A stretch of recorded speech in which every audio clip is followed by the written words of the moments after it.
बिस्मिल्लाहिर्रहमानिर्रहीम। अस्सलाम वालेकुम ख़वातीन व हज़रात, मैं हूँ आपका जुनैद सलीम और आप देख रहे हैं इंसाफ डिजिटल। नाज़रीन, पहले कुछ बात कर लेते हैं इमरान खान की, उनके मुकदमात की, पीटीआई की। तहरीक इंसाफ नाज़रीन वो जमात है जिसमें मुल्क के सबसे बड़े वकला एक ही वक्त में मौजूद हैं। एक से एक बड़ा नाम, हामिद खान, अली ज़फ़र, लतीफ़ खोसा, बाबर अवान, आप नाम लेते जाइए और गिनते जाइए। नाज़रीन, सलमान सफदर और सलमान अकरम राजा को छोड़कर सच्ची बात यह है कि इमरान खान की रिहाई के हवाले से वकालत के ये बड़े नाम कुछ भी नहीं कर सके। ये इस काबिल भी ना थे कि केस की तारीख़ ही हासिल कर लेते। मैं जानता हूँ कि इसके जवाब में ये कहा जाएगा कि जी जज जो हैं वो मैनेज हो चुके हैं और जब अदालतें ही सरनगू हो चुकी हों तो चंद वकला क्या कर सकते हैं। हाँ, ये बात ठीक है, मगर ये वकला दुरुस्त मशवरा तो दे सकते हैं ना, हालात के मुताबिक मनसूबा बंदी तो कर सकते हैं ना। सबको नज़र आ रहा है कि इमरान खान पर मुकदमात कानूनी नहीं है, सियासी हैं, इसलिए इन मुकदमात को अदालतों पर नहीं, सड़कों पर भी लड़ना पड़ेगा। और ये फ़ैसला बहुत पहले हो जाना चाहिए था, मगर अफसोस ये है कि ये फ़ैसला अभी भी नहीं हो पाया। शायद ये ऐसा फ़ैसला होने भी ना दें। इसकी वजह भी बता देता हूँ। 26वीं और 27वीं तरमीम के बाद अदालतों का मिजाज पूरी कौम ने देख लिया है कि जिस तरह अलकादर ट्रस्ट केस में अदालत ने सज़ा मुअत्तली की दरख्वास्त सुनने से इनकार करके मेन केसेस सुनने का ऐलान कर दिया है। अब होगा क्या, 6 माह या 1 साल तक ये केस चलेगा, फिर जस्टिस डोगर इस केस पर फैसले देंगे। वो 14वें नंबर का जज जिसे लाहौर के हाई कोर्ट से उठाकर इस्लामाबाद में चीफ जस्टिस बना दिया गया, वो क्या फ़ैसला देगा सबको पता है। वो इमरान खान को दी गई सज़ा 10 साल की सज़ा को जो है वो उसको कंफर्म कर देगा और फिर ये केस आईनी अदालत जाएगा और इस फैसले को बरकरार रखा जाएगा। यूँ इमरान खान की सज़ा फ़ाइनल हो जाएगी। क्या ये सब तमाशा देखना है या कुछ और करना है? मेरे नाज़रीन जानते हैं कि ये खाकसार पहले भी कई दफ़ा अर्ज़ कर चुका है कि इमरान खान पर मुकदमात सियासी हैं, इसलिए उन्हें सियासी अंदाज़ में लड़ना चाहिए। अदालत को ज़रूर अदालत का दरवाज़ा खटखटाते रहना चाहिए। अदालतों में हर केस का अदालती अंदाज़ में, कानूनी अंदाज़ में, दस्तूरी अंदाज़ में ज़रूर केस लड़ने चाहिए, लेकिन असल लड़ाई जो है वो बहरहाल सड़कों पर लड़ी जानी है और यानी पुरअमन अंदाज़ में सड़कों पर अपना केस लड़ना चाहिए, जिसके लिए तमाम अदालतों में इमरान खान के मुकदमात तजवीज़ है कि विड्रॉ कर लिए जाए और खुलकर कहा जाए कि हमें इन अदालतों पर कोई एतबार नहीं है, कोई एतमाद नहीं है। ये मुकदमात अवामी अदालत में ले जाए जाएँ और होना फिर भी यही है कि इमरान खान को अदालतों की अदम मौजूदगी की बुनियाद पर सज़ाएँ सुना दी जाएंगी, मगर इन सज़ाओं की कोई हैसियत नहीं होगी। मगर पीटीआई के बड़े बड़े वकला ये नहीं होने देंगे, क्योंकि इन वकला का जितना बड़ा नाम है उनके चैम्बर्स उससे भी बड़े हैं। अदालतों और जजेस पर अदम एतमाद करके वो अपनी वकालत ख़राब नहीं करेंगे। इन बड़े बड़े वकला के इस खुद गर्जाना रवैये की सज़ा बहरहाल मिलेगी इमरान खान को ही। मेरे ख़्याल में जो वकला इमरान खान के बयानिए का बोझ उठा नहीं सकते वो सियासत छोड़ दें और अपनी वकालत करें। 2 कश्तियों की सवारी जो है वो ना इमरान खान के काम आएगी और ना ही उनके वकाला के पल्ले कुछ रहने देगी। नाज़रीन, मामला सुहेल अफरीदी साहब की तरफ भी कोई बहुत ज़्यादा अच्छे नहीं हैं। सुहेल अफरीदी का हनीमून पीरियड ख़त्म हो चुका है और अब वक्त आ गया है कि वो इमरान खान की रिहाई के लिए कोई अमली कदम करके दिखाएं। उन्होंने आज़ादी या मौत वाला जो कंटेनर दिखाया था रमज़ान से पहले, उसे हरकत में लाने का वक्त मेरा ख़्याल है सियासी माहिरीन के मुताबिक आ चुका है, बल्कि तेज़ी से वक्त हाथों से निकलता हुआ नज़र आ रहा है, क्योंकि मौसमी हालात भी तहरीक की कामयाबी के लिए ज़रूरी होते हैं। कहा जा रहा था कि जी ईद के फ़ौरी बाद फ़ैसला कुन एहतजाज के बारे में ऐलान किया जाएगा। फ़िलहाल ऐसा कोई ऐलान नहीं हुआ। अलबत्ता ये हुआ है कि सुहेल अफरीदी की अपनी पोजीशन बहुत कमज़ोर होती हुई नज़र आ रही है। उनके ख़िलाफ़ ऐसे मुकदमात कहते हैं जी बना लिए गए हैं कि उन्हें किसी भी वक्त नाअहल करार दिया जा सकता है। अदालतों के जो हालात हैं वो सब जानते हैं, इसलिए सुहेल अफरीदी अब जितनी देर करेंगे उसमें तहरीक इंसाफ के साथ अपना भी नुकसान करेंगे। सुहेल अफरीदी एक बात ज़हन में रखें कि अगर उन्हें अदालतों के ज़रिए नाअहल किया गया तो आज़ाद भी नहीं छोड़ा जाएगा, बल्कि साथ ही कैद की सज़ा हो जाएगी। इसलिए उन्हें यह पैगाम समझना होगा कि उन्होंने अपनी सियासत बचानी है तो सड़कों पर निकले बगैर उनके पास भी कोई चारा नहीं है। अलीमा खान साहिबा ने आइंदा मंगल अडयाला जेल के बाहर पीटीआई के 10,000 अहदेदारों को जमा होने की जो कॉल दी है उसे एहतजाज का नुक्ता आगाज़ बनाकर उसी रोज़ हतमी एहतजाज की कॉल दी जाए जो बहुत ज़्यादा लंबी ना हो। कहा जाता है कि लोग एहतजाज के लिए नहीं निकलते। इसकी बड़ी वजह यही है कि पीटीआई की क़यादत जो है वो यकसू नज़र नहीं आ रही। पार्टी का चेयरमैन और जनरल सेक्रेटरी किसी एहतजाज में शरीक नहीं होते। क़यादत ने जब भी बुलाया कारकुन निकल आए, मगर हर बार क़यादत ने धोखा दे दिया। सोहेल अफरीदी को अब फ्रंट पर रहकर एहतजाज भी करना होगा और कारकुनों का एतमाद भी बहाल करना होगा। मेरी नज़र में इसके लिए PTI के पास इसके सिवा कोई रास्ता नहीं है। अच्छा नाज़रीन, अमेरिका ने रजीम चेंज की ख्वाहिश में ईरान पर हमला किया था। अमेरिका का ये मकसद तो पूरा नहीं हुआ, अलबत्ता अमेरिका में रजीम चेंज की राह हमवार हो गई है। ख़ुद अमेरिका में नो किंग मार्च में जिस तरह अमेरिकी सड़कों पर निकले हैं, एक नहीं 2 दिन, उससे एक चीज़ तो साबित हो गई है कि ट्रंप के लिए मिड टर्म इलेक्शन जीतना मुश्किल ही नहीं नामुमकिन हो चुका है। अमेरिकी सर्वेस के मुताबिक डोनाल्ड ट्रंप अमेरिकी तारीख के सबसे गैर मकबूल सदर बनकर सामने आए हैं। ट्रंप की मकबूलियत -17 तक पहुँच चुकी है, -17। अमेरिकी तारीख में कोई भी सदर कभी भी इतना गैर मकबूल नहीं रहा। सिर्फ ट्रंप ही नहीं, उनकी काबीना के तमाम मारूफ चेहरे अवामी गैज़ो गज़ब का निशाना बने हुए हैं। कहा जा रहा है कि जी मस्खरों का एक ग्रुप है जो अमेरिका पर हुक्मरानी कर रहा है। अमेरिका का हर बड़ा तज्ज़ियाकार, हर बड़ा मीडिया हाउस खुलेआम इस बात का इकरार कर रहा है कि ईरान के ख़िलाफ़ जंग में अमेरिका बुरी तरह हार रहा है। अमेरिकी तज्ज़ियाकार ये कहने पर मजबूर हो गए हैं कि ट्रंप ने अमेरिकी साख और वक़ार को इस बुरी तरह नुकसान पहुँचाया है कि उसका बहाल होना भी मुमकिन दिखाई नहीं देता।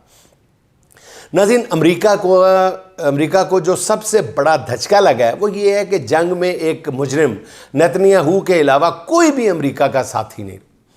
अमेरिका और उसके यूरोपीय इत्तेहादियों के दरमियान अब जूतियों में दाल बट रही है।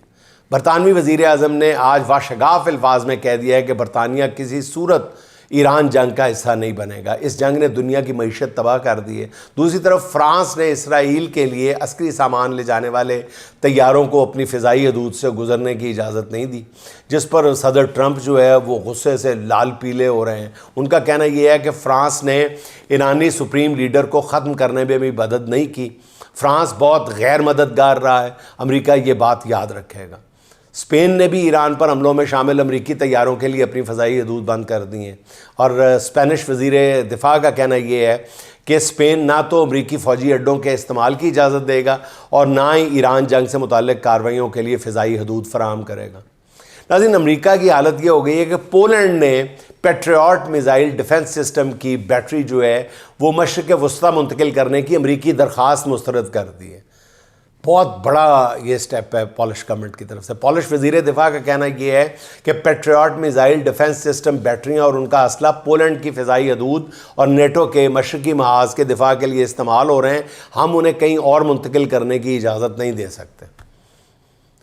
अच्छा नाज़रीन, यूरोप के इस गैर मतवक्को रद्द-ए-अमल पर ट्रंप का यूरोपीय ममालिक से मुतालिक रवैया भी एक दुश्मन जैसा है। ट्रंप ने यह भी कह दिया है कि वो अमेरिका को नेटो से अलग करने पर गौर कर रहे हैं। ट्रंप ने कहा है कि नेटो एक कागजी शेर है, ये बहुत कमज़ोर इत्तेहाद है। इस बारे में पुतिन भी जानता है। वो कहते हैं, ट्रंप ने कहा है कि बरतानिया को चाहिए कि वो ख़ुद में हिम्मत पैदा करे, आबना हरमज़ जाए और ख़ुद अपना तेल लेके आए या फिर अमेरिका से तेल ख़रीदे। अमेरिका अब आपकी मदद को नहीं आएगा, बिल्कुल वैसे ही जैसे आप हमारी मदद के लिए नहीं आए। सदर ट्रंप पाकिस्तानी वक्त के मुताबिक कल सुबह 6 बजे अमेरिकी कौम से ख़िताब करेंगे। इस ख़िताब पर पूरी दुनिया की नज़रें हैं। अंदाज़े लगाए जा रहे हैं कि अपने ख़िताब में सदर ट्रंप कुछ नए इक़दामात का ऐलान कर सकते हैं, जिसमें ईरान पर बड़े और फ़ैसला कुन हमले का ऐलान हो सकता है। ट्रंप ईरान में फ़ौजें उतारने का ऐलान भी कर सकता है। तज्ज़ियाकारों के मुताबिक सदर ट्रंप जिस बुरी तरह जंग में फंस चुका है, हो सकता है कि वो फेस सेविंग के लिए ईरान में चंद अहदाफ पर बड़े हमले करने के बाद जंग से एकतरफ़ा तौर पर निकलने का ऐलान भी कर दे। ये भी मुमकिन है कि वो मज़ीद किसी हमले के बग़ैर ही अपनी फ़तह का ऐलान करके जंग ख़त्म करने का ऐलान कर दे। बहरहाल ट्रंप के ख़िताब का पूरी दुनिया में शिद्दत से इंतज़ार हो रहा है। नाज़रीन, ईरानी कौम का जो जज्बा है, जोश है, वो नाकाबिले बयान है। पूरी कौम जज्बा जहाद के तहत ज़िंदगी से ज़्यादा शहादत की आरज़ूमंद नज़र आ रही है। एक तरफ ईरान पर हमले जारी हैं, मगर ईरानी कौम इन हमलों की परवाह किए बग़ैर दीवाना वार सड़कों पर निकल रही है। तेहरान समेत ईरान के बड़े शहरों में जश्न का समा है। लोग ईरानी झंडों के साथ सड़कों पर निकलते हैं। रज़मिया गीत गाते हैं, अपनी अफवाज और हुकूमत के हक़ में नारे लगाते हैं। कल तेहरान में होने वाले इसी तरह के एक मुजाहरे में पहले वज़ीर ख़ारजा अब्बास अराक़ची आम लोगों के साथ मुजाहरे में शरीक हो गए और उसके बाद ईरानी सदर भी सामने आए। उन्होंने मुजाहिरीन से हाथ मिलाए, उनके साथ तस्वीर बनवाई। सदर को अपने दरमियान देख कर मुजाहिरीन का ज़ाहिर है कि जोश फ़तह जो था वो एक जश्न में बदल गया।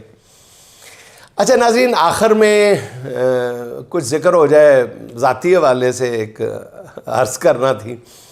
हमारे अहद के एक बहुत बड़े मुहक्किक, बहुत बड़े अखबार नवीस, बहुत बड़े सहाफ़ी और उससे भी बड़े एंकर मोहतरम जनाब मुनीब फ़ारूक साहब, हम उनकी सहाफ़त के मोज़े तो हर चौथे रोज़ देखते ही हैं। उन्होंने चंद रोज़ा सहाफ़ती कैरियर में तरक्की की जिन मनाजिल को छुआ है वो कम अज़ कम मुल्की तारीख़ में शायद ही किसी और के हिस्से में आया हो। उनका एक और बड़ापन ये भी है कि वो मुझ खाकसार पर ख़ुसूसी नज़र रखते हैं, बल्कि ख़ुसूसी नज़र करम रखते हैं। ये तीसरा या चौथा मौका है कि मोहतरम जनाब मुनीब फ़ारूक ने इस खाकसार को मौज़ूए बहस बना लिया और साथ में ये भी फरमा दिया है कि मैं इसको सुनता तो नहीं हूँ, लेकिन ऐसी नज़र से गुज़र गया इसका वीलॉग खाकसार के बारे में। कह उन्होंने इस खाकसार की एक गलती की जानिब तवज्जो मबजूल कराई है और वो ये कि मैंने अर्ज़ किया था कि जी साबिक ईरानी सफ़ीर मेहदी हुनर दोस्त का एक बयान मैंने अपने वीलॉग में शामिल किया था, जिसमें उनका कहना यह था कि अगर इमरान खान अमेरिका और ईरान के दरमियान सालसी कराएं तो उन्हें कबूल होगा, वैसे अमेरिका मुज़ाकरात में मुखलिस नहीं है। मोहतरम जनाब मुनीब फ़ारूक ने दुरुस्त निशानदेही की कि ईरानी सफ़ीर का ये बयान बहुत पुराना था, जिसका हालिया ईरान अमेरिका जंग से ताल्लुक़ नहीं था। मैं ये बयान अपने वीलॉग में शामिल करने पर अपनी गलती का इतराफ़ करता हूँ, मगर साथ ही ये भी बताता चलूँ कि ये बयान एक इंतहाई मोतबर मारूफ वेबसाइट पर मौजूद थी। इसके बावजूद मैंने इसको अपने वीलॉग में शामिल करने से पहले जो ज़राए मौजूद होते हैं कन्फर्मेशन के, मसलन मैंने ग्रुप से पूछा था, आप भी पूछ सकते हैं जाके, कि आया ईरानी सफ़ीर मेहदी हुनर दोस्त ने ऐसी कोई बात की है।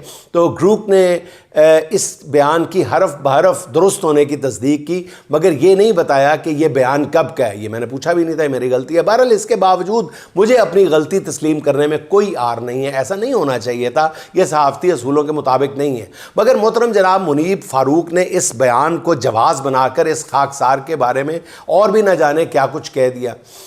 कहा गया कि जी मैं व्यूज़ की खातिर लोगों को गुमराह करता हूँ। यह भी वैसे अजीब बंदा है, हर बंदा व्यूज़ की खातिर ही दूसरे को व्यूज़ का ताना दे रहा होता है। अजीब तमाशा लगा हुआ है। मैं जनाब मुनीब फ़ारूक को एक बात हल्फिया बता देना चाहता हूँ कि मैंने कभी भी अपने वीलॉग को व्यूज़ के लिए इस्तेमाल नहीं किया। मैंने बहुत सारी चटपटी ख़बरों को जो मुझे पता होता है, लेकिन मैंने उनको मौज़ूए बहस नहीं बनाया। मैंने हमेशा कोशिश की है कि अपने वीलॉग से कुछ एजुकेट हुआ जाए और कुछ एजुकेट किया जाए। मेरा अल्लाह गवाह है कि मैंने कभी भी अपने कलम को गिरवी नहीं रखा। मुनीब फ़ारूक साहब आप चेक कर लें, मैंने हमेशा सहाफ़त की है, कभी किसी की हाशिया आराई नहीं की, कभी हिज मास्टर्स वॉइस नहीं बना, कभी इख्तियार और इक़्तिदार वालों का भोंपू नहीं बना। आज जिस इमरान खान की मदा सराई का हम पर इल्ज़ाम है, जब वो इक़्तिदार में था तब भी खान साहब से बेपनाह ज़ाती ताल्लुक़, दोस्ती और कुर्बत के बावजूद रत्ती बराबर फ़ायदा उठाना तो दूर की बात है, कभी पार्टी के अंदरूनी मामलात को भी सहाफ़ती मनसब के मुताबिक नहीं समझा, हमेशा उनकी खिलाफ वर्जी समझा है। यही वजह है कि तब भी इक़्तिदार से दूर था, आज भी मुक़्तदर लोग मुझे कभी भी नहीं भाते। मुनीब फ़ारूक साहब आप ही नहीं, कोई भी चेक कर सकता है कि ये खाकसार जिस घर में आज से 20 साल पहले रहता था, आज भी उसी दरमियाने दर्जे के घर में मुकीम है। कभी किसी को जुर्रत नहीं हुई कि वो मेरे गरीब खाने पर आए और महंगी 0 मीटर गाड़ी की चाबियां मेरे हाथ में थमा दें। ना ही ऐसी नई नवेली और चमचमाती गाड़ियों में बैठकर दूसरों पर कीचड़ उछालने का कभी शौक पैदा हुआ है। हमारी सहाफ़त में आपको एकेडमिक गलतियां तो मिल सकती हैं, हमारी ख़बर बाउंस भी हो सकती है, गलत साबित हो सकती है, मगर हमारी नीयत में कभी फतूर नहीं मिलेगा। मैंने सहाफ़त को अपनी महरूमियों के अजाले का कभी ज़रिया नहीं बनाया, इसलिए गलती मानने में कभी एक लम्हा नहीं लगाया। इसलिए मुतमईन है कि ऐसा कोई काम नहीं कर रहे जिस पर हमारी अगली नस्लों को पछताना पड़े। आज कीमत कुछ भी हो, मगर ये तसल्ली है कि हम तारीख की दुरुस्त सिमत में खड़े हैं। बाकी मुनीब फ़ारूक साहब, आप खुश रहें, हमारा वीलॉग देखते रहें, हमारी कोई गलती देखें तो उसे इसी तरह हाईलाइट भी कर दिया करें। चले इसी बहाने हमें भी दिल के पपोले दिखाने का मौका मिल जाएगा। नाज़रीन, आखिर में असद अब्बास असद के चंद अशार सुन लें। बुज़दिल हो तुम जश्न मनाकर नाचोगे, दुश्मन के दरबार सजाकर नाचोगे। वो अपनी औकात दिखाकर मारेंगे, तुम अपनी औकात दिखाकर नाचोगे। वो मिलकर देखेंगे तुमको मसनद से, वो मिलकर देखेंगे तुमको मसनद से, तुम नीचे पंडाल लगाकर नाचोगे। पहले मारोगे बेदर्दी से उसको, फिर उसके त्यौहार मनाकर नाचोगे। उसको आम समझने वालों लिख लेना, तुम उसकी दहलीज पे जाके नाचोगे। अब तो नाच रहे हो असद गुलामी में, फिर उसको तड़पा तड़पा कर नाचोगे। नाज़रीन, खुश रहें, खुश रखें। आपसे मुलाकात होगी इंशाअल्लाह अगले व्लॉग में। अल्लाह हाफ़िज़।